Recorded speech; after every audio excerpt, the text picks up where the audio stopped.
झगोली का ताना छोरी झगोली का ताना। तो कभी सोचा ही नहीं था कि मुझे सिंगर बनना है। पहाड़ी में बोलेंगे तो लोग हमको गंवार समझेंगे कि हमको कुछ आता जाता नहीं है। ए, तुझे समझ में नहीं आ रहा है क्या? आर्टिस्टों के लिए ना गवर्नमेंट की तरफ से एक इंश्योरेंस होना चाहिए, लाइफ इंश्योरेंस। जो जनरेशन है, पुरानी जनरेशन है, उनसे पास होता हुआ जो म्यूजिक है वो फोक म्यूजिक है। मैया तुम कहाँ हो मैया? आज मैं सोचती हूँ मैं इतना डरती थी और भगवान ने मुझे वहीं लाके खड़ा किया, बुरी तरह रिएक्ट किया कि पैसे दे रखे हैं आपको, शो करने के लिए बुला रखा है, ये कोई टाइम आने का। ये पापा को बहुत मतलब सभी लोगों ने अप्रिशिएट किया कि मतलब आपकी बेटी बहुत अच्छा कर रही है। पता नहीं क्यों कुछ लोग ऐसे होते हैं कि वो ये सोचते हैं कि अगर उन्होंने आपको बुक किया है तो उन्होंने आपको खरीद लिया है। कहाँ जाऊँ, फटाफट कर लूँ बस जितना मेरा सेक्शन है। नमस्कार, मैं प्रियांशी और आप देख रहे हैं प्लूनिक्स पॉडकास्ट। तो कैसे हैं आप सभी? उम्मीद करती हूँ आप सभी बहुत अच्छे होंगे। आज के हमारे इस पॉडकास्ट में जो गेस्ट हैं वो उत्तराखंड की बहुत ही प्यारी मेलोडियस वॉइस है, जिन्होंने एक कमरे से वीडियो बनाने से लेकर माननीय प्रधानमंत्री नरेंद्र मोदी जी के आगे परफॉर्म किया।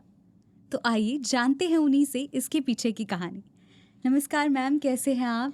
नमस्ते, मैं बहुत अच्छी हूँ, आप कैसे हैं? मैं भी बहुत अच्छी हूँ। तो मैम, आज हम इस पॉडकास्ट में आपसे जानेंगे आपके बारे में, आपके बचपन के बारे में, आपसे कुछ खट्टी मीठी बातें हम यहाँ पे करेंगे।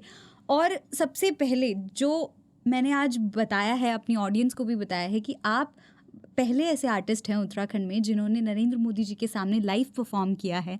तो कैसा वो आपका एक्सपीरियंस था? वो एक्सपीरियंस तो बहुत ही अच्छा था और अभी भी आज भी अगर मैं सोचूं तो वो एक ड्रीम जैसा लगता है कि ऐसा हुआ है और हमने ऐसा किया है।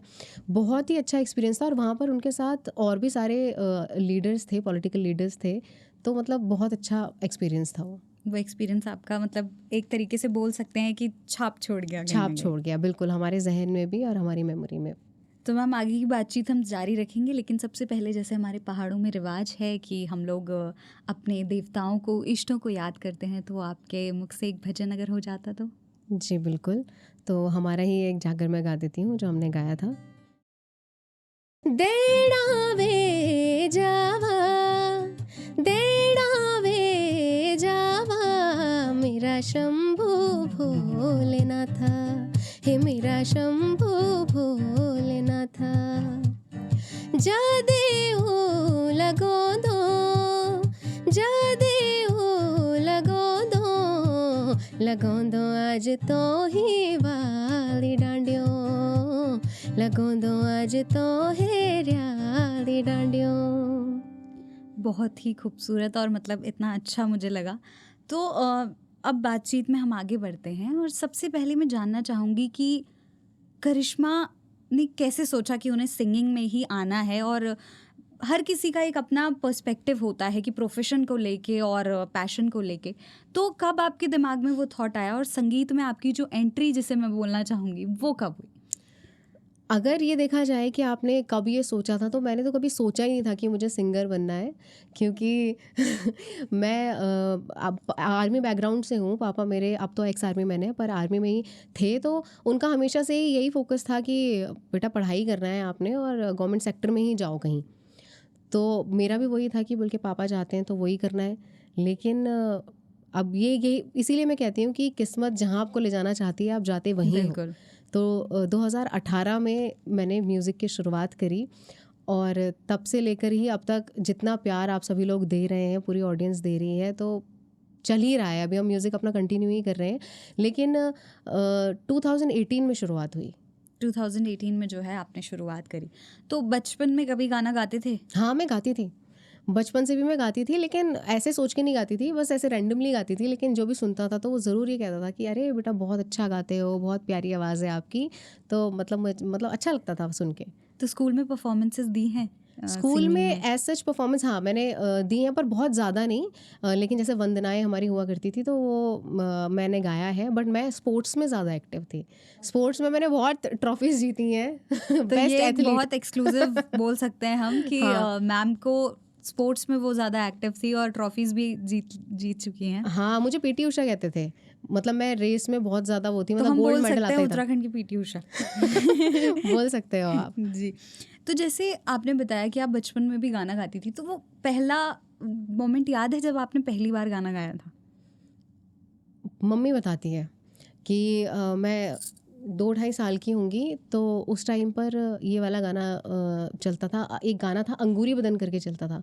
तो मतलब बोल नहीं पाती थी, लेकिन सिर्फ ऐसे बैठ करके जैसे अपने आप में अंगूई अंगूई ऐसे करके करती रहती थी। तो मम्मी बोलती है कि मुझे आज भी याद है कि बोला नहीं जाता था पर गाना गाना है। जी, तो ऐसे वो होता था। आपके मतलब एक मेमोरी बोल सकते हैं कि वो हाँ। उसके बाद।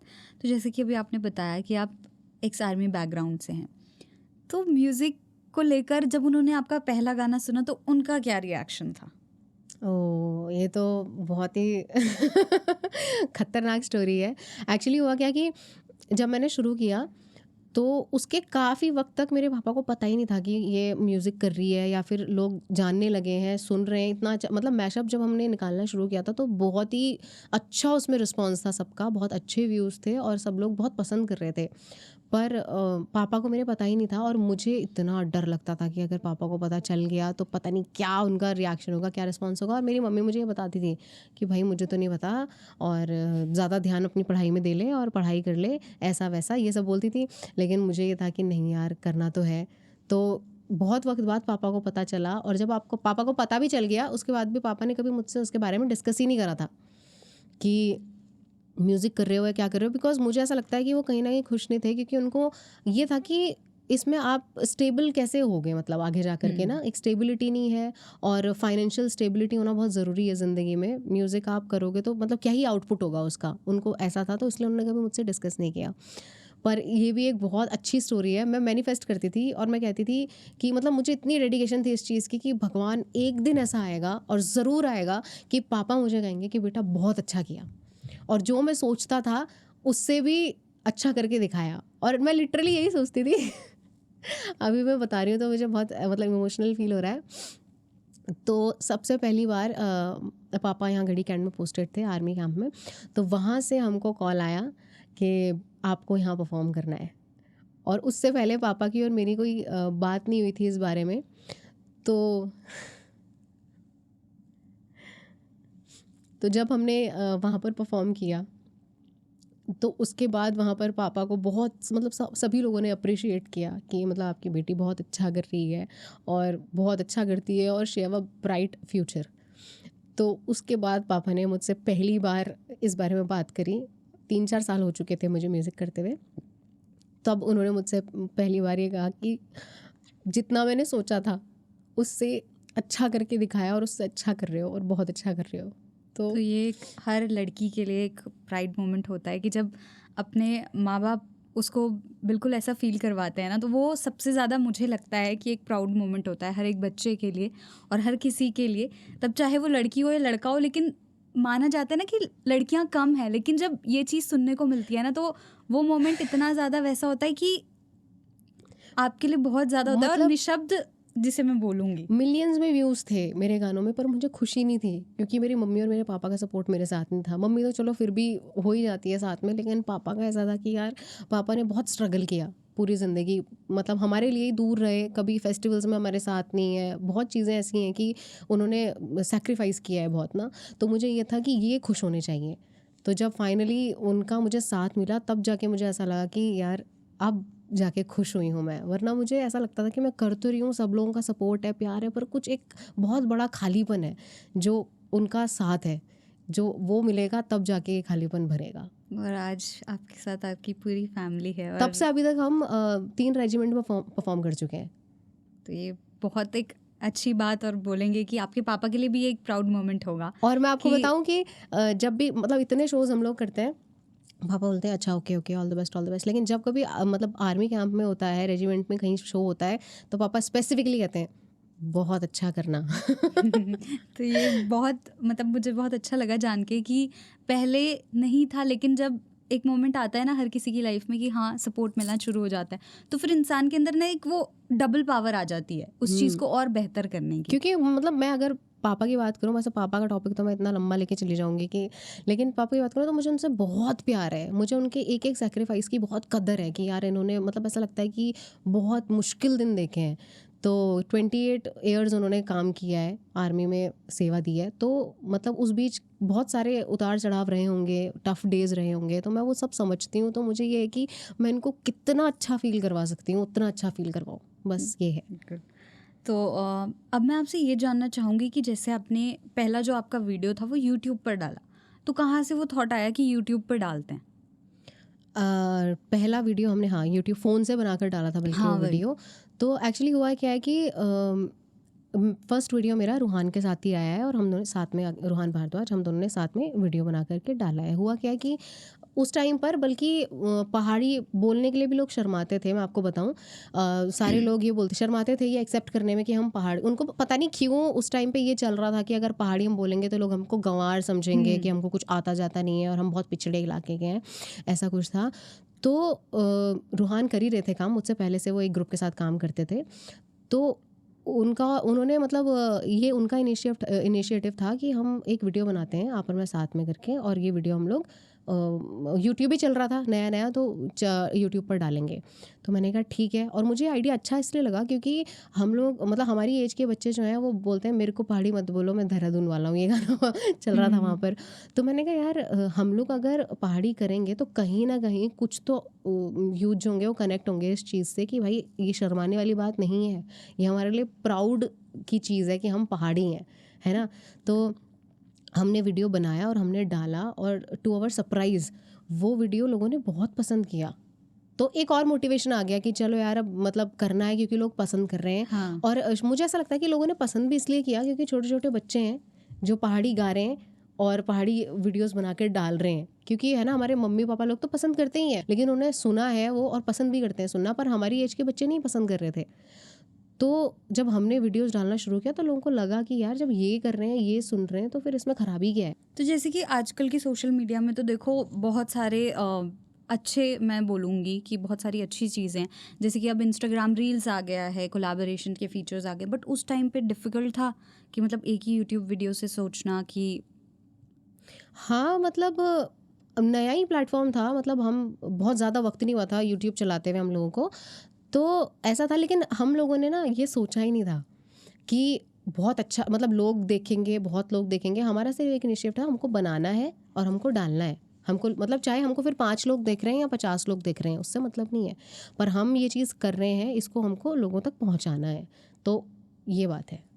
ठीक है। तो ये मतलब एक अलग तरीके से आपने सोचा कि उस चीज़ से कोई फ़र्क नहीं पड़ता कि नहीं, कितने लोग व्यूज़ हमें से देख कोई रहे हैं। मतलब नहीं था। उस टाइम ये था कि पैशन है, किया और अपलोड डाला। कर दिया और ऑडियंस के ऊपर छोड़ दिया। हाँ जी। तो अब जैसे मैं आपके डेली रूटीन के बारे में बात करना चाहूँगी, तो करिश्मा डेली रूटीन में क्या क्या चीज़ें ऐसी हैं जो फॉलो करती हैं, और सबसे पहले सुबह उठ के क्या करती हैं आप? सुबह उठ के ये मेरी मम्मी अगर देखती और मेरी मम्मी से आप पूछते तो मेरी मम्मी यहाँ पर मेरी बहुत बेइज्जती कर देती। तो सुबह उठ के तो फ्रेशन अप होकर के नहा धो करके अपना ब्रेकफास्ट करती हूँ, और फिर जो डेली मतलब ऐसा कुछ स्पेसिफिक नहीं है, स्टूडियो चले गए अपना, और अगर कोई इंटरव्यू या पॉडकास्ट है वहाँ चले गए, शो है तो वहाँ निकल गए। अब शोज़ का तो ये है कि कभी सुबह 4 बजे निकल गए, कभी कुछ टाइम नहीं होता है, तो पूरे दिन का रूटीन तो बहुत सिंपल है। लेकिन ये है कि गाने से अगर आप पूछोगे तो मैं गाती ही रहती हूँ दिन भर। जी। तो जैसे आपने बताया कि शोज़ का कोई फिक्स टाइमिंग वगैरह नहीं रहता, और इवन शूट्स में भी नहीं रहता नहीं होगा रहता। Fix timing. तो एज अ फीमेल कभी कोई चैलेंजेस फेस किए हैं? चैलेंजेस आपको तब तक फेस करने पड़ते हैं मेरे हिसाब से जब तक आपकी फैमिली सपोर्ट नहीं कर रही है, क्योंकि ऐसा भी हुआ है कि मैं सुबह आई हूँ शूट पे और मैं रात को 12 बजे घर गई हूँ, क्योंकि शूट का आपको कंफर्म नहीं है ना कि आप कब तक रैप अप कर पाओगे उस चीज़ को। जी। तो अगर आपकी फैमिली कोऑपरेटिव है, अंडरस्टैंडिंग है, तो तब आपको ऐसा मतलब चैलेंजेस फेस नहीं करने पड़ते, लेकिन उससे पहले आपको बहुत वो होता है।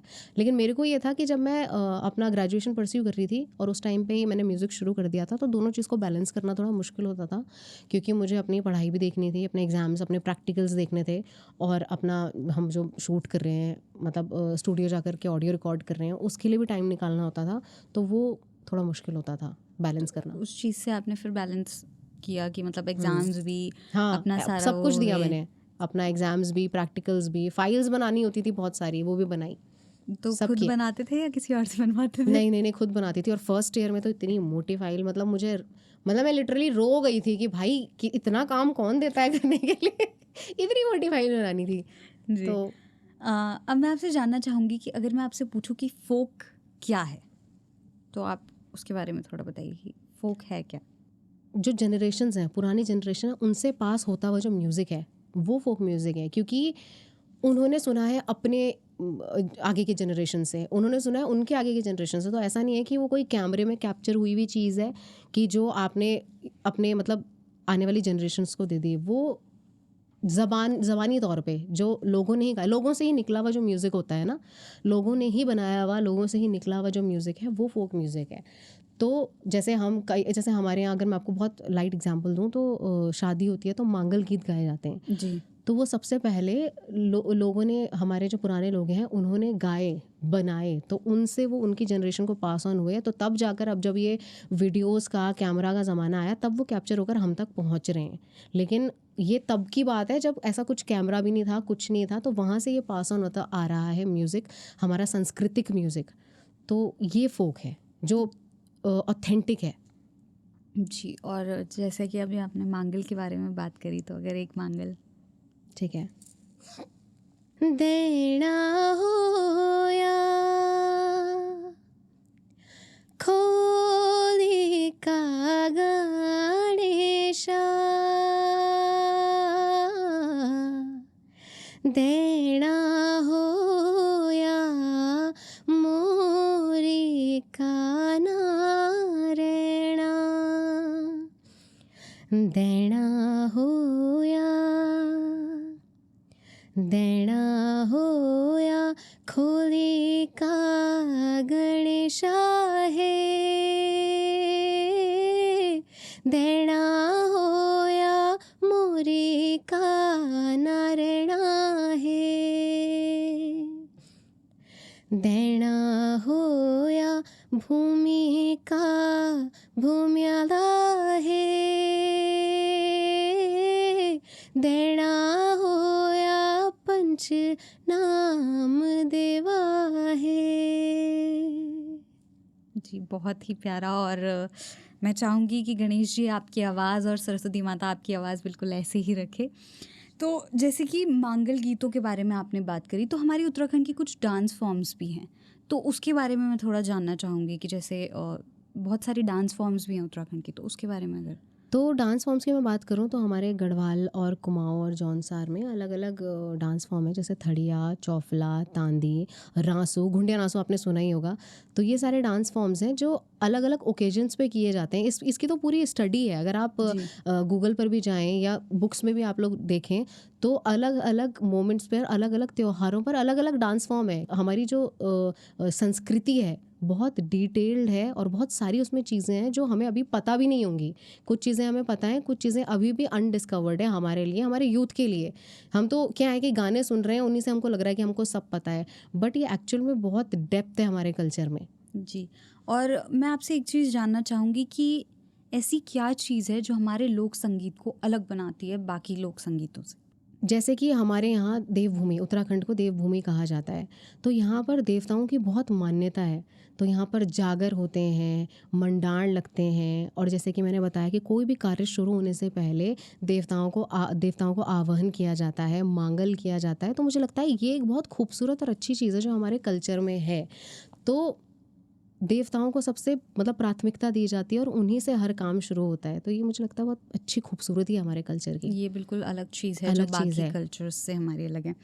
और जैसे कि आपने अभी हमारे कॉन्वर्सेशन में बताया कि आपने जो पहला गाना जो वीडियो डाला वो रूहान सर के साथ डाला, तो आपकी मुलाकात उनसे कैसे हुई? तो रूहान उत्तरकाशी से हैं बेसिकली, पर जब वो लोग देहरादून आए तो वो हमारे पड़ोसी हुआ करते थे, तो वहीं पर हम मिले। और उनकी सिस्टर मेरी बहुत अच्छी दोस्त हैं, आज भी बड़ी हैं मुझसे, दीदी कहती हूँ मैं उनको। तो उनसे मेरी मुलाकात हुई। तो ये लोग तो म्यूज़िक करते ही थे हमेशा से, लेकिन मैं गाती नहीं थी, तो उन्होंने मुझे गाते हुए सुना। मैं अपने घर पे ही गा रही थी, गाते हुए सुना। तो फिर जब मैं मिली, दीदी से गई वहाँ पर, रूहान से मिली, तो तब उन्होंने बताया कि वहाँ कौन गा रहा था करके। मैंने कहा मैं ही गा रही थी करके। तो बहुत अच्छा गाया, बहुत अच्छी आवाज़ है करके। तो फिर वहाँ पर हम लोग बैठ के साथ में गाते भी थे, जैम भी करते थे। तो लेकिन मैं बहुत शर्माती थी, मैं आपको आज भी बताऊँ कि आज मतलब ये पूरी टाइम की बात है। मतलब 2 लोग भी अगर मुझे कह रहे हैं ना कि गाना गाओ, तो मुझे ऐसा चाहता था कि मैं कैसे गाऊंगी। और आज इतने लोगों के सामने, हज़ारों लोगों के सामने मैं परफॉर्म करती हूँ। और आज जब मैं सोचती हूँ, इनफैक्ट वो मुझे कहती हैं आज कि वो टाइम याद है कि जब 2 लोग बैठे होते थे सामने और गाना गाओ तो दीदी मेरा हाथ पकड़ो, मुझे डर लग रहा है। मेरा मुंह लाल हो जाता था और मुझे ऐसा होता था कि मेरा दिल बाहर आने वाला है। मतलब मैं आज भी वो सोचती हूँ nervousness। मैं इतना डरती थी और भगवान ने मुझे वहीं लाके खड़ा किया। अब तो ये होता है कि मैं स्टेज पे जब चढ़ जाती हूँ तो ऐसा हो जाता है कि फाड़ दो। बिल्कुल। तो जैसे आपने स्टेज परफॉर्मेंसेस की बात करी, तो इसी में से मैं आपसे पूछना चाहूँगी, आपकी पहली स्टेज परफॉर्मेंस की कोई मोमेंट या कुछ याद है आपको? पहली मतलब ऐसा कुछ स्पेसिफिक नहीं है, लेकिन जब मैंने स्टेज शो करना शुरू किया था तो उस टाइम पर भी यही था मुझे कि मैं इतने लोगों के सामने परफॉर्म करने वाली हूँ, लोग मुझे सुनने वाले हैं और मुझे तो बहुत डर लग रहा है। और अंदर से तो ऐसा हो रहा था धक धक धक धक धक, बट सामने फिर भी बहुत अच्छे से परफॉर्म, मतलब सामने वाले को नहीं पता चलेगा कि आपको डर लग रहा है। बिल्कुल। तो ऐसा होता था। लेकिन अब जाके ऐसा हो गया कि आपको फैमिलियर हो गए आप उस चीज़ से कि यार जाना है शो, अब मज़ा आता है क्योंकि अब लोग इन्जॉय कर रहे होते हैं, डांस कर रहे होते हैं, चेयर कर रहे होते हैं, तो बहुत मज़ा आता है। लेकिन शुरू शुरू में तो ऐसा होता था कि यार कहाँ जाऊँ, फटाफट फटाफट कर लूँ बस जितना मेरा सेक्शन है। तो आप प्रिपेयर कैसे करते हो, मतलब परफॉर्मेंस से पहले पहले अपने बिल्कुल लाइनअप बनाते होंगे, तो वो क्या प्रोसेस रहता है हम आपका? पूरा प्रैक्टिस करते हैं उसको, क्योंकि क्या होता है जब भी आप कहीं परफॉर्म करने जा रहे हो तो आपको अपना 100% देना होता है। तो हमारी तरफ से तो ये है कि हम 200% देंगे कि मज़ा आ जाए सबको। तो वो सेट होता है हमारा पूरा ना कि स्टार्ट हम ऐसे करेंगे, फिर हम थोड़ा सा पेस बढ़ाएंगे, फिर हम डांस सॉन्ग्स परफॉर्म करेंगे सब लोगों के साथ। हम लोग भी मतलब जब हम गाना शुरू कर रहे होते हैं तो हम भी उनके साथ डांस कर रहे होते हैं, बहुत मज़ा आता है। तो प्रैक्टिस होती है, पूरी जैमिंग होती है।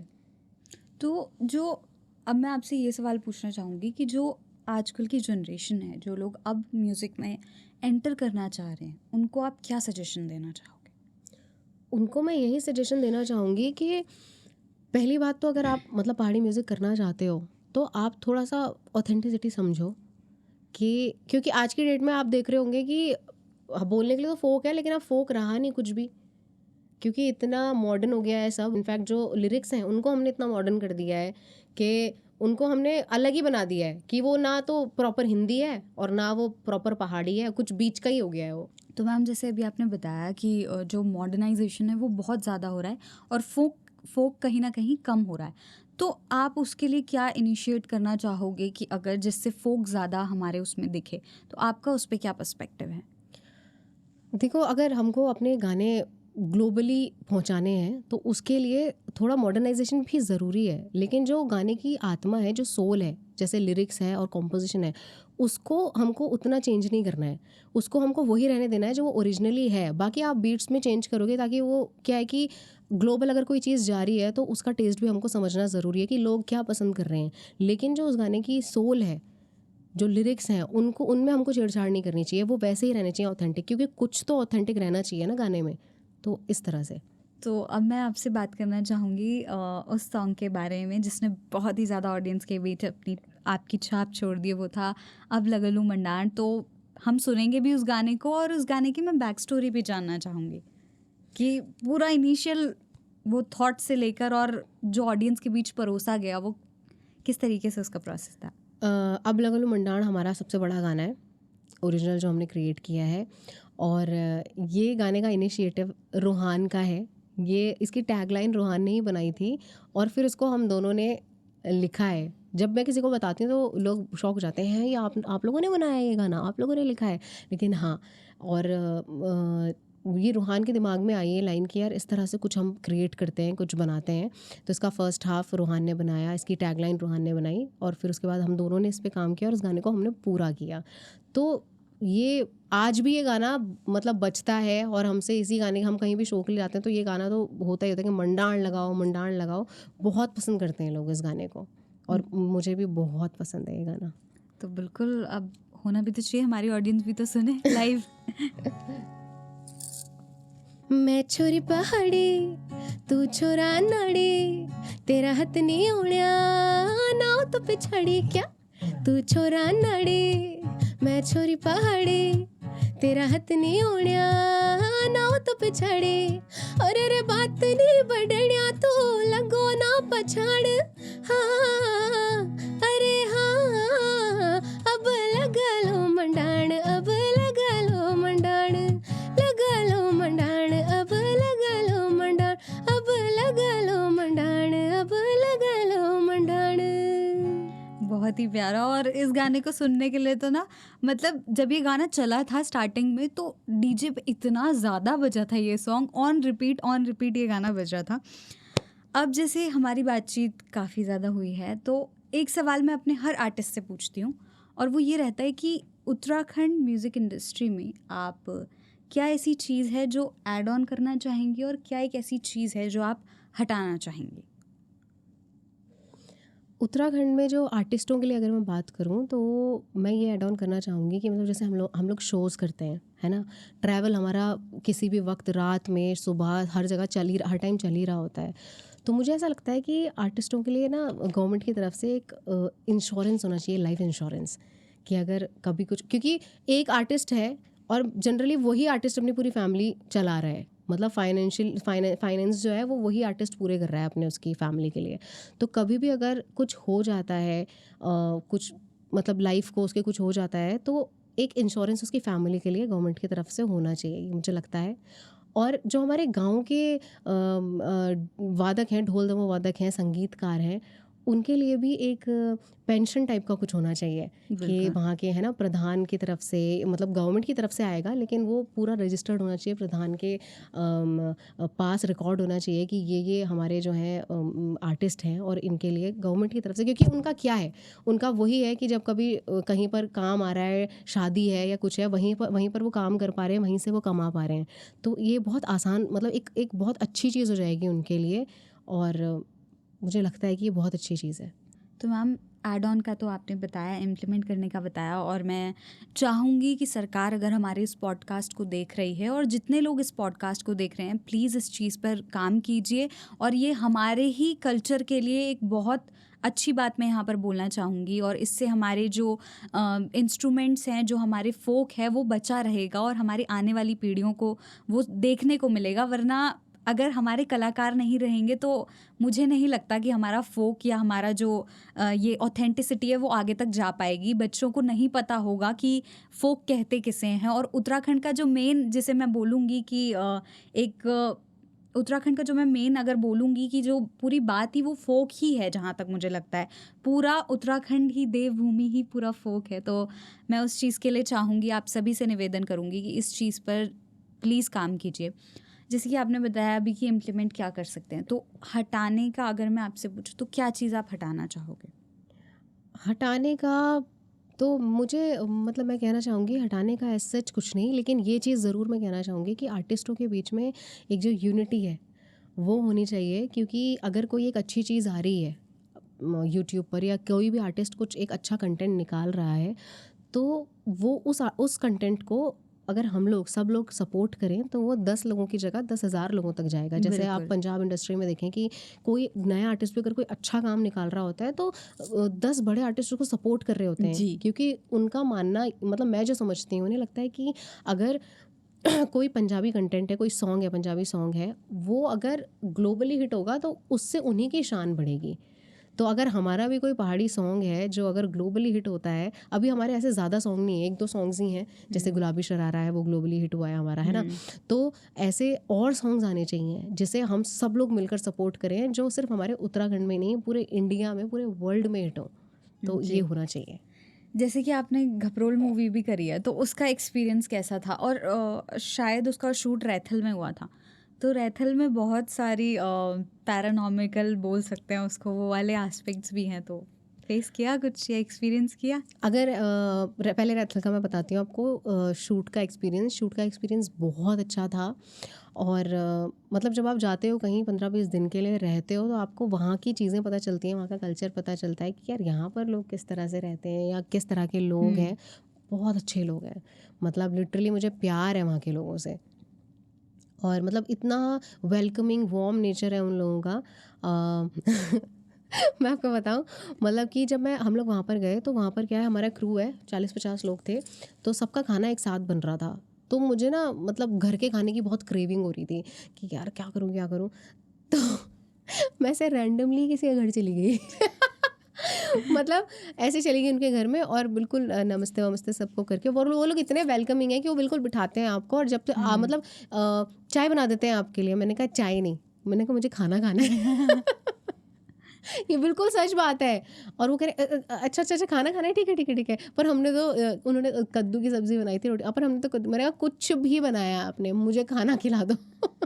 फिर वहाँ पर बैठ के मैंने खाना खाया और वो लिटरली मुझे ऐसा लगा कि हाँ ये घर का खाना है, क्योंकि होता ही है कि जब ज़्यादा क्वांटिटी में खाना बन रहा है तो वो आपको वैसी फील आ रही है कि मैं हाँ। होटल में खा रही हूँ खाना, घर वाली फील नहीं आ रही है। तो उसके बाद तो जब भी वो मुझे देख रहे थे, आ जाओ आ जाओ चाय पी लो, खाना खा लो, ये हो रहा था। लेकिन बहुत ही अमेजिंग एक्सपीरियंस था इस चीज़ का। पर जैसे आपने बोला कि ये पैरानॉर्मल टाइप की ना, ये मैं आपको बताती हूँ कि मतलब ये कुछ तो हुआ था कि मतलब सबसे पहली बात तो ये थी कि जैसे ही हम लोग वहाँ ना पहुँचे, मतलब शूट के लिए हम अपनी लोकेशन पहुँचे, तो हम रात को पहुँचे थे। तो जैसे ही हम वहाँ पहुँचे, मतलब मैं अपने रूम में गई और मुझे मतलब मेरी तुरंत तबीयत ख़राब हो गई, तुरंत। और मुझे ऐसा लगा कि मैं सुबह तक ठीक हूँ, मैं ट्रैवल में बिल्कुल ठीक हूँ, मुझे अचानक क्या हो गया। कि हम पहाड़ी लोग हैं, हमारे दिमाग में तो यही आता है कि भाई पक्का कुछ हो गया है, मुझे या तो छल हो गया है या तो कुछ हो गया है। और इतना तेज़ फीवर मुझे, और ज़्यादा मेरा दिमाग ख़राब तब होता है जब मुझे 1 हफ़्ता हो गया है, मैं सुबह शाम दवाई खा रही हूँ पर मुझे बुखार ही नहीं उतर रहा। मुझे थोड़ी देर के लिए अगर वो बुखार उतर रहा है तो फिर वो बुखार इतना चढ़ जा रहा है कि मतलब मैं लिटरली फ़ील कर पा रही हूँ कि मैं भट्टी बन गई हूँ। तो मुझे ऐसा लगा कि मुझे पक्का कुछ छल हो गया है, मुझे भूत लग गया है या तो कुछ हो गया है। पर फाइनली अच्छा ये हुआ कि जब मेरा शूट का टाइम आया उससे पहले मैं थोड़ा ठीक हो गई थी। तो मतलब लेकिन मैं बहुत घबरा गई थी। ये मुझे ऐसा लगा कि यार अब मैं ठीक घर जा पाऊँगी ठीक तरह से या नहीं जा पाऊँगी। और दूसरी ऐसी चीज़ थी कि एक दिन हम लोग मतलब क्या था कि जो हम जहाँ पर हम स्टे कर रहे थे और जहाँ पर हमारा खाना बन रहा था उसके बीच में डिस्टेंस था अच्छा खासा एक ना। तो सब लोग चले गए थे। तो हमने कहा यार अभी भूख नहीं लग रही, हम थोड़ी देर में जाएंगे। तो मैं और मेरी फ्रेंड हम लोग रुक गए और हमने कहा तब थोड़ी देर में चलते हैं। तो सब लोग वहाँ पहुँच चुके थे। तो अब वो जो रास्ता है ना वो वैसा है कि अंधेरा सा रास्ता है वो, और वहाँ पर सिर्फ एक लाइट थी। और हम लोग निकले वहाँ से। और जैसे हम लोग जा रहे थे तो मैं मेरी फ्रेंड थोड़ा धीरे धीरे आ रही थी पीछे से और मैं थोड़ा आगे आगे चल रही थी। और जैसे ही मतलब मैं उस लाइट के पास से आई हूँ और लाइट एकदम बंद हो गई और वहाँ अंधेरा हो गया पूरा। भाई हमारी हालत, और वैसी सुनसान, और उसी की रोशनी थी वहाँ पर। और मुझे ऐसा लगा ये क्या हो गया, वो भी एकदम घबरा गए। उसने मेरा हाथ ज़ोर से पकड़ लिया कि यार तो कुछ तो होने वाला है, कुछ तो होने वाला है। और ज़्यादा डर हमें तब लगा जब वो अपने आप ही खुली, अपने आप ही बंद, मतलब जैसे होता है जैसे हम लोग देखते हैं ना डरावनी फिल्मों में, वो लिटरली वो सीन था। मैंने कहा भाग यहाँ से, इतनी तेज़ी में भागे हैं वहाँ से। बट थैंक गॉड हम बच गए। मतलब जब ऐसा लगता है कि ऐसे एकदम ऐसा लगता है कि अंधेरा हो गया, कोई है तो नहीं आपके पीछे या कोई है तो नहीं और आस पहाड़ों पास। में ये चीज़ तो बहुत ज़्यादा मानी जाती है। बहुत ज़्यादा होती तो है। जब आपको फीवर वगैरह आ रहा था, आपको लगा अंदर से कि छल है, तो किसी ने पूजा नहीं? मतलब जैसे हमारे यहाँ बोलते हैं ना कि देवता आते हैं तो वो हटा देते हैं। ऐसे इसका ये था कि जैसे मतलब मुझे बहुत फीवर आ रहा था, ठीक ही नहीं हो रहा था, ठीक ही नहीं हो रहा था। तो सब लोग परेशान हो गए कि ये क्या हो रहा है। तो फिर इन्होंने बताया, जैसे गांव के प्रधान को बताया कि मतलब ऐसा हमारे साथ, मतलब जो हमारी वो है एक्ट्रेस है वो तो बहुत बीमार हो गई है, उसको तो ठीक ही नहीं हो रहा है करके। तो वहाँ पर ना भगवती का मंदिर है रैथल में, बहुत मतलब फेमस मंदिर है, जाना माना मंदिर है। तो वहाँ के वो जो प्रधान थे वो मतलब उन्होंने कहा कि आप यहाँ आओ मंदिर में। वो लेकर गए मुझे और वहाँ पर मैंने मत्था टेका, नारियल वारियल चढ़ाया, वहाँ पर माता रानी के हाथ जोड़ा। तो वहाँ पर जब हम गए उसके मतलब कुछ वक्त में मैं ठीक हो गई थी, मतलब मेरा बुखार उतर गया था। तो इतनी मतलब ताकत है हमारे देवी देवताओं में, इसीलिए देवभूमि कहते हैं हमारी इस धरती बिल्कुल, को। यहाँ कण कण में देवी देवता वास करते बिल्कुल हैं। बिल्कुल। और आप अगर शायद मंदिर ना जाती, शायद नहीं ठीक हो पाती, बोल सकते हैं। हो सकता है, लेकिन मैं तो बोलती हूँ जय माता दी कि मैं वहाँ पर गई और उसके बाद मुझे राहत मिली। जी। तो जैसे कि आपने हम हमारे साथ अपने रैथल के एक्सपीरियंसेस भी शेयर करे, तो ऐसा होता है जैसे आप तो बहुत जगह शोज़ के लिए भी जाते हो, तो हर जगह सेम अच्छे लोग ही मिलते हैं या कहीं किसी जगह बैड एक्सपीरियंस भी रहा है कोई? ये तो स्वाभाविक है कि मतलब अगर मैं बताऊँ 90% जो है अभी तक अच्छे ही लोग मिले हैं, बट 10% ऐसे लोग भी मिले हैं जिनके साथ एक्सपीरियंस अच्छा नहीं रहा। मैं आपसे शेयर करूँ, एक बार हम कुमाऊँ में गए थे एक जगह, तो शो के लिए। तो वहाँ पर ऐसा था कि जहाँ पर हम स्टे कर रहे थे, जो हमारा होटल था, तो वहाँ से जहाँ पर शो हो रहा था वो ऐसा था कि चढ़ाई चढ़नी थी और उसके बाद वहाँ पर कोई खेत था, तो वहाँ पर उन्होंने स्टेज लगाया हुआ था, वहाँ पर परफॉर्म करना था। तो अब हमारे साथ टीम भी थी हमारी और इंस्ट्रूमेंट भी थे, तो जाते जाते हमको वहाँ पर टाइम लग गया थोड़ा, 15-20 मिनट या मान लो आप आधा घंटा लग गया। तो जब हम वहाँ पर पहुँचे तो एक ऑर्गेनाइज़र के रिलेटिव थे और शायद वो ड्रंक भी थे।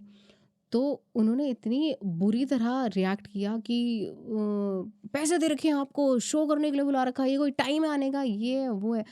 और मुझे ऐसा हो गया कि यार ये क्या इंसान है, मतलब कि पता नहीं क्यों कुछ लोग ऐसे होते हैं कि वो ये सोचते हैं कि अगर उन्होंने आपको बुक किया है, आपको परफॉर्म करने के लिए बुलाया है, तो उन्होंने आपको खरीद लिया है। फिर आपको सुनना है जो वो बोलेंगे। एंड मतलब मैं अभी भी आपको बताऊँ, मुझे अभी भी याद है कि आई वाज़ लाइक कि मैं अब यहाँ परफ़ॉर्म करूँगी ही नहीं। अभी चाहे कुछ भी कर लें, परफ़ॉर्म करूँगी नहीं।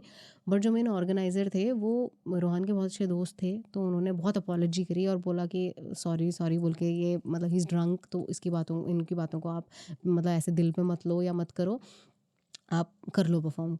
लेकिन वहाँ से मुझे ये समझ में आया कि ऐसे लोग होते हैं जो आपको बुला तो रहे हैं, उनको आपको सुनना भी है, बट वो आपको वैसे वैल्यू या वैसे रिस्पेक्ट की नज़र से नहीं देख रहे, क्योंकि उनको लग रहा है कि आप आर्टिस्ट ही तो हो, आप क्या ही हो मतलब। तो कई जगह ऐसा भी होता है। बट लेकिन कई जगह ऐसा भी होता है कि लोग आपको इतना प्यार देते हैं, इतना पैम्पर करते हैं, उन्हें लगता है कि आप तो पता नहीं कहाँ से आ गए हो। तो ये मैसेज हमारी ऑडियंस के लिए, और जो लोग भी आर्टिस्ट को इनवाइट करते हैं, तो मेरे हिसाब से आपको आर्टिस्ट की बहुत ही ज़्यादा रिस्पेक्ट करनी चाहिए, क्योंकि उन्हीं की वजह से आपका कल्चर अभी तक जीवित है। अगर आर्टिस्ट नहीं होंगे तो शायद हमारे कल्चर को वो नाम नहीं मिल पाएगा। तो मुझे लगता है कि हमारे आर्टिस्ट को हमें बहुत ही ज़्यादा रिस्पेक्ट देनी चाहिए। वो आप लोगों के बीच आ रहे हैं, परफॉर्म कर रहे हैं, तो वो एक बहुत, मैं मानती हूँ कि उनको रिस्पेक्ट देना बहुत ज़रूरी है। अब बात करेंगे हम थोड़े से गानों के ऊपर। तो जैसे कि आपका वो वाला सॉन्ग था तारा लागू रे, जो मिलियंस में भी गया था और बहुत ज़्यादा हिट हुआ था। तो मैं उस गाने की 2 लाइनें सुनना चाहूँगी। ये बहुत सुंदर, मुझे बहुत पसंद है ये गाना। ये हिमाचली फ्लेवर का गाना है पूरा।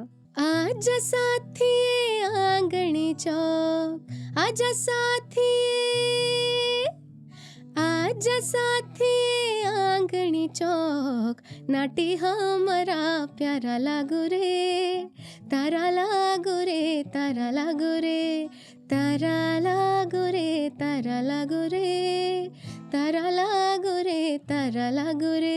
अरे देखी ना छोरा तू मुड़ मुड़ के, तेरी चाल आवारा लागू रे, तारा लागू रे, तारा लागू रे, तारा लागू रे, तारा लागू रे।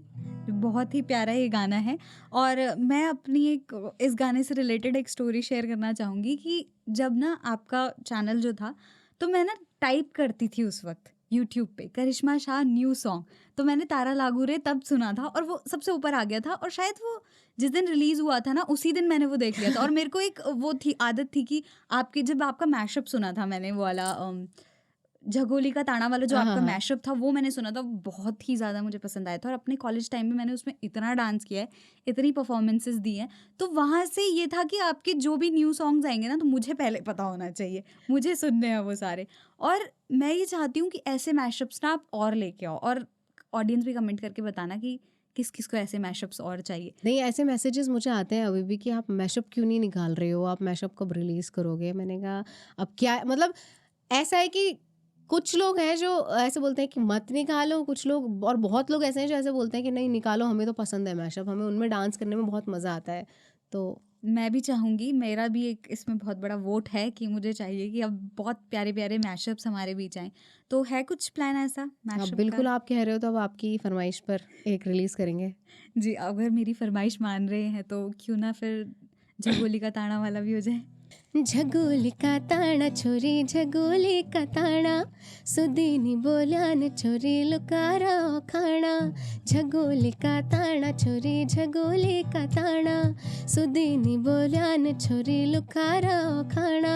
जवान को खून छोरी, अठन की जून छोरी, जवान को खून छोरी, अठन की जून छोरी, सदा निराणा है, सदा निराणा है, सदा निराणा है, सदा निराणा है। बहुत ही प्यारा, और मतलब लाइव सुनना और भी ज़्यादा अमेजिंग और अच्छा था।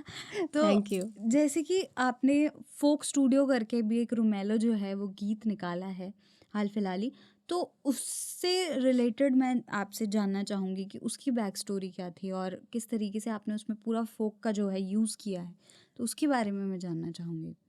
एक्चुअली ये, हाँ, ये है ही एक फ़ोक गीत और ज़्यादा लोगों ने नहीं सुना था ये। तो एक्चुअली 1 डेढ़ साल पहले, मतलब ये पता नहीं क्यों इसमें इतनी दिक्कतें आई हमें रिलीज़ करने में, क्योंकि कभी कुछ दिक्कत आ जा रही है, कभी कुछ दिक्कत आ जा रही है, कभी रिदम ही इसका क्लियर नहीं आया है। 3 बार तो इसका हमने रिदम करवाया और आप मानोगे कि 1.5 साल हमको लग गया ये गाना प्रिपेयर करने में और रिलीज़ करने में, क्योंकि ये हमारे पास हमने ऑडियोज़ का रिकॉर्ड कर लिया था तब, बट इसके रिदम में कभी कुछ प्रॉब्लम इसमें आ रही थी, तो इतना टाइम इसमें लग गया। क्योंकि क्या है कि अभी हम अपना ओरिजिनल क्रिएशन, ओरिजिनल कंटेंट निकाल रहे हैं, वो बहुत सही है, लेकिन जो हमारे फोक गीत हैं उनको भी लोगों के बीच टाइम टू टाइम लेके आना बहुत ज़रूरी है। क्योंकि हमारे भी कुछ गीत हैं जिसमें हमने मॉडर्न बीट्स यूज़ करी हैं, पर उसमें हमने लिरिक्स को वैसे ही इंटैक्ट रखा हुआ है कि वो अगर पहाड़ी हैं तो पहाड़ी फ्लेवर की ही रहनी चाहिए। तो ये रोमेलो गीत भी एक बहुत प्यारा गीत है जो हमने रिलीज़ किया, आपको सुनाती हूँ उसकी 2 लाइन। रोमेलो रोमेलो रोमेलो मेरो रोमेलो, रोमेलो रोमेलो रोमेलो मेरो रोमेलो, मेरो डांडा छूटेगे रोमेलो मेरो 10 रुपया को, रोमेलो रोमेलो मेरो डांडा छूटेगे रोमेलो मेरो 10 रुपया को, रोमेलो रोमेलो। तो इस तरह से ये गाना है और इसमें पूरा पहाड़ी बीट, ढोल दमो हमने इस्तेमाल किया है और बहुत मतलब अच्छा, मुझे बहुत पसंद आया। और एक आपका झुमेलो भी गीत था। हाँ, ये भी हमारा एक गाना था। तो मैं वो भी सुनना चाहूंगी बिल्कुल। मैं चाह रही हूँ अगर आप मेरे सामने हो तो मैं आज अपनी सारी फरमाइशें पूरी कर लूँ। रस तांदे झूमेलो लगलो, तांदे झूमेलो थड़िया लगलो, पंडो को पंडाल सजलो मेरा पहाड़ माँ, ढोल दमो रण सिंह बजलो, टोर थाली हुड़का बजलो, तब तो को मंडाण लगलो मेरा पहाड़ माँ, मेरा पहाड़ माँ दीदो मेरा पहाड़ माँ, मेरा पहाड़ माँ भूलो मेरा पहाड़ माँ, मेरा पहाड़ माँ कुमो गढ़वाल माँ, मेरा पहाड़ माँ रवे जौन सार माँ, झुमेलो झुमेलो अब लगलो झुमेलो, झुमेलो झुमेलो अब लगलो झुमेलो। ऐसे बहुत ही प्यारा ये गीत भी था। और इस गीत में हमने पहाड़ की सभी चीज़ें रखी थी, मतलब रवाई, जौनसार, कुमाऊं, गढ़वाल की सब चीज़ें, मतलब बहुत ही प्यारा एक मिक्सअप करके और बहुत ही सुंदर ये गीत था। तो हमारी बातचीत बहुत ज़्यादा हो गई है और गाने भी हमने बहुत सारे सुन लिए हैं, तो अब बढ़ते हैं हमारे गेम्स राउंड की ओर। तो आप तैयार हैं? बिल्कुल तैयार। तो पहला जो हमारा गेम राउंड है वो है रैपिड फायर, जिसमें मैं आपसे कुछ सवाल पूछूंगी, आपको उनके जवाब कुछ सेकंड्स में देने। तो मेरा पहला सवाल ये है कि मैं उत्तराखंड के कुछ सिंगर्स का नाम लूँगी, आपको दोनों में से एक चूज़ करना है, ठीक है? फटाफट करेंगे। तो पहला है मीना राणा या अनुराधा निराला? ये तो बहुत गलत सवाल है, ये बहुत टफ चॉइस है। दोनों ही बहुत कमाल की सिंगर्स हैं और मुझे दोनों ही बहुत पसंद है। मतलब नहीं यार, अगर एक पूछे हम। ओ नहीं, ये तो बहुत मुश्किल हो जाएगा। मैं दोनों का ही नाम लूँगी। ठीक है, नरेंद्र सिंह नेगी जी और प्रीतम भरतवाण?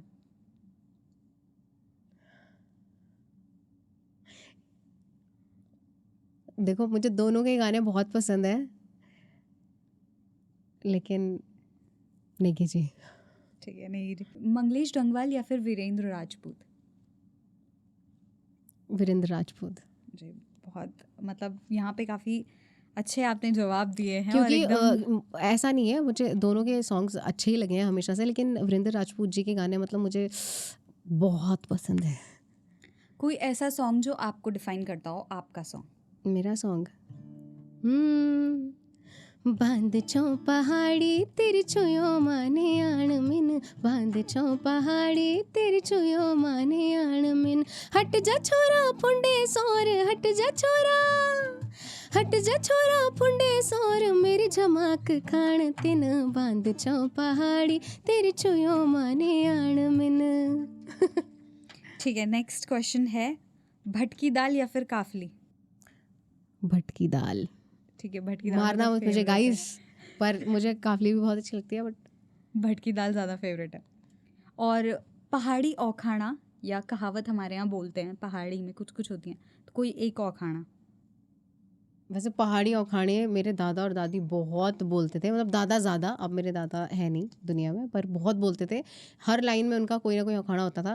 पर अभी जैसे होता नहीं है कि बुढ़ापे में जैसे अगर कोई ऐसी आदमी हरकत कर दे तो उसके लिए एक अखाड़ा बोलते हैं कि जवान खोल देनी और बुढ़िया बोल देनी। हाँ, ये बहुत अच्छा अखाड़ा, ये बहुत ज़्यादा मैंने सुना भी है यूज़ करते हुए लोगों को। हाँ, अब एक आदत जो आप खुद में चेंज करना चाहोगे, अपनी एक आदत। खुद में चेंज करना चाहूँगी, एक आदत है जो मैं बिल्कुल चेंज करना चाहूँगी अपने अंदर, कि जैसे हमें शो के लिए जाना है और मुझे पता है कि कल जाना है, तो मैं अभी से नहीं पैकिंग करूँगी, अभी से मैं नहीं सारी तैयारी करूँगी, मैं एंड मोमेंट पे रखूँगी। मुझे मतलब मैं दिमाग में सोच लूँगी कि अच्छा मैंने ये ड्रेस पहनना है, ये ज्वेलरी पहननी है, ठीक है, पर मैं रखूँगी नहीं। और एंड मोमेंट पे इतना क्योस हो जाता है कि मुझे कभी अपनी इयररिंग्स नहीं मिल रहे हैं, कभी मुझे अपना कुछ सामान नहीं मिल रहा है। तो मैं चाहती हूँ कि ये थोड़ा सा सिस्टम मैं अपना ठीक करूँ कि जाना है, अगर कहीं भी किधर भी जाना है शो के लिए स्पेशली, तो मैं अपना सारा सामान पहले तैयार करके, एक दिन पहले या फिर कम से कम इतने घंटे पहले तैयार करके रखूँ कि मुझे लास्ट टाइम पे ऐसे हर्डल ना होना पड़े। तो ये चीज़ बदल जाएगी ना। एक चीज़ मैं अपनी मम्मी की बदलना चाहूँगी। मेरे को कहीं जाना है, नहीं नहीं नहीं, मेरे को अभी याद आ गया ना, शोज़ के लिए वैसे टाइम पे मेरी मम्मी थोड़ी बहुत मेरी मदद कर भी देगी, लेकिन अगर मुझे शो के लिए जाना है, मैं मम्मी मम्मी मुझे मेरा वाला सूट नहीं मिल रहा है, कहाँ है कहाँ है, मुझे क्या पता। लिटरली मेरी मम्मी जगह से खड़ी नहीं उठती है और मैं ऐसी रखी हूँ ऐसी कि मेरे को लेट हो रहा है, देख ले भाई। उठेगी नहीं बिल्कुल भी। हाँ, और एक ये भी है कि वहीं होगा, वहीं, अरे वहीं कहीं, वहीं वहीं बता 3-4 बार में जब ऐसे बोलते ना कहाँ वहीं, तब अलमारी के उस वाले सेक्शन में, उस वाले खाने में। जी। अब ये तो था हमारा रैपिड फायर राउंड। अब चलते हैं हम अपने हेल्दी करेला जूस राउंड की ओर। तो जिसमें बेसिकली होगा क्या कि मैं आपसे कुछ क्वेश्चंस पूछूंगी, उन सवालों का आपको जवाब देना है। अगर उन सवालों का जवाब हुआ ना, नहीं, पता नहीं, तो भी आपको करेले का जूस पीना पड़ेगा। और ये असली करेला का जूस है, मतलब असली असली वाला, हाँ जी, ये कड़वा असली वाला, करेले का जूस है, तो आपको ये पीना पड़ेगा। इसीलिए आई मैं यहाँ। पहला सवाल, लास्ट आपने अपने कौन से शो में लिप सिंक किया था, लाइव नहीं गाया था? लाइव ही गाते हैं यार हम। कभी ऐसा हुआ है लिप सिंक किया हो? अच्छा, ना नहीं बोलना है ना। नहीं। एक शो में किया था, एक शो में किया था, कहाँ था वो शो? दूरदर्शन में था, दूरदर्शन रिकॉर्डिंग में। दूरदर्शन रिकॉर्डिंग में किया। कभी किसी दूसरे आर्टिस्ट को लेकर जेलस फील हुआ है? और कौन था वो आर्टिस्ट, उसका नाम चाहिए। मतलब इसको ना पीने के चक्कर में मैं जबरदस्ती हाँ बोल दूं। हाँ हाँ हाँ, जिससे जेलस फील करते हो उस आर्टिस्ट का नाम। गाइज, मुझे किसी से कोई जलन नहीं है।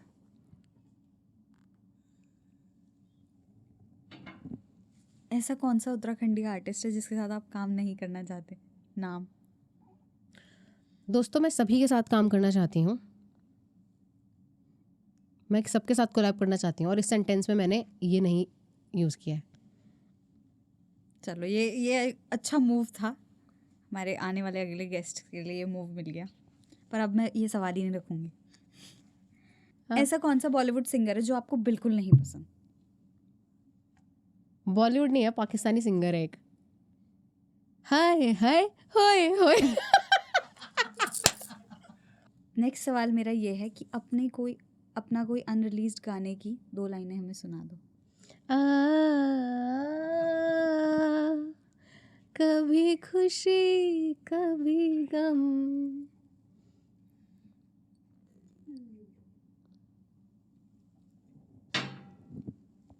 जिसे आप कई जगह शोज़ में परफॉर्मेंस करने के लिए जाते हो, बहुत सारे आर्टिस्ट वहाँ पे आए रहते हैं, तो ऐसा कभी हुआ है कि किसी की फेक तारीफ करी हो? उसका नाम बता दो, जिसके मुंह पे तो आपने बोला कि नहीं बहुत अच्छा था, बहुत अच्छा था। ये पूरा खाली करवाना है? हाँ, तो मतलब ऐसा हुआ है, आपने करी है फेक तारीफ? इसीलिए तो पिया है, नहीं करी। कभी करी नहीं फेक तारीफ? फेक तारीफ झूठ नहीं बोलती हूँ मैं। अगर मतलब मुझे नहीं पसंद है कोई, तो मैं ऐसे नहीं बोलूँगी अरे आप तो बहुत बढ़िया काम करते हो। क्यों बोलना है, नॉर्मल रहो आप, हाय हेलो ठीक है नमस्ते, ये है। मतलब मैं शुगर कोट नहीं कर सकती चीज़ों को, और ये मेरी कमी है, मुझे प्रैक्टिस करनी है, मुझे एक कोर्स करना है इसका। आपकी ड्रीम कोलैबोरेशन? यार ड्रीम कोलैबोरेशन, तगड़ा सवाल पूछ लिया आपने ये। ड्रीम कोलैबोरेशन मेरी है श्रेया घोषाल मैडम के साथ, अरिजीत सिंह के साथ। तो मतलब उनके लिए भी एक मैसेज है, अगर आप हमारा पॉडकास्ट देख रहे हो तो मैम के साथ कोलैब ज़रूर करें। ओहो, तो मुझे आपके एक अनोखे टैलेंट के बारे में पता चला। मेरी एक बहुत बड़ी टीम है एक बंदे की, तो उनसे मुझे पता चला कि आप इंग्लिश मूवी को हिंदी में भी डबिंग की वो करती हैं, तो मुझे एक कुछ अगर हो जाए तो। कौन है वो घर का भेदी? ओहो, ठीक है। और आज से 5 साल पहले मैं कैलिफोर्निया के शहर में रहा करती थी। मेरी यूनिवर्सिटी में मेरे काफ़ी सारे दोस्त मुझे बहुत पसंद करते थे, पर आज मेरा किसी से कोई ताल्लुक नहीं है, पर मैं उन्हें बहुत मिस करती हूँ। I love you Jack, I love you so much. तो मैंने सुना है कि आप साउथ की भी करती हैं थोड़ी बहुत डबिंग। ऐसे रैंडमली जैसे साउथ की मूवीज में मतलब जो औरतों का टोन होता है वो थोड़ा हाई जैसा होता है ना। हाँ। हाई। ए, तुझे समझ में नहीं आ रहा है क्या? क्या बोला तुझे? अभी अन्ना आएगा ना, हिला डालेगा, हो गई पतलून गीली। बहुत ही मस्त था ये वाला। और ये वाले टैलेंट के बारे में मुझे नहीं लगता कि ज़्यादा लोगों को पता है। तो जैसे आपने वॉइस मॉड्यूलेशन के बारे में बात करी, तो जैसे अभी हमने नरसिम्हा भी देखी थी, तो उसमें भी बहुत सारी वॉइस मॉड्यूलेशंस के ही थ्रू वो पूरी मूवी डिज़ाइन हुई थी। तो अगर मैं जैसे आपको कैरेक्टर दूँ कि कृष्ण भगवान के बाल रूप का, तो क्या आप वो डब कर पाओगे? मैं कोशिश करती हूँ। मैया, तुम कहाँ हो मैया? मुझे बहुत भूख लगी है, मुझे माखन और मिश्री खाना है। और बलराम कहाँ है? और मेरी गैया कहाँ है? गैया मेरी गैया, गैया मेरी गैया। बहुत ही प्यारा था, मतलब लग नहीं रहा था कि मैं आपकी आवाज़ सुन रही हूँ। बहुत ही प्यारा था ये वाला भी। ये वाला मेरा पर्सनल फेवरेट रहा है। थैंक यू जी। तो हम अपने हर आर्टिस्ट को मैम एक बाबा केदार की स्मृति भेंट करते हैं, तो मैं चाहूँगी कि मैं आपको भी वो स्मृति भेंट करूँ। बिल्कुल, तो बिल्कुल। आपके लिए भी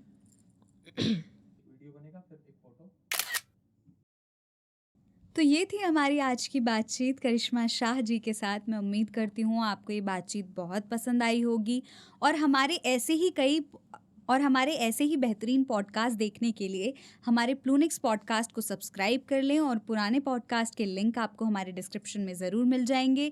तो ऐसे ही आप सभी हंसते रहिए, मुस्कुराते रहिए और देखते रहिए प्लूनिक्स पॉडकास्ट। इस एपिसोड में फ़िलहाल इतना ही। बाकी मैं आपसे मिलती हूँ अगले पॉडकास्ट में एक नए गेस्ट के साथ। तब तक के लिए जय देवभूमि, जय उत्तराखंड।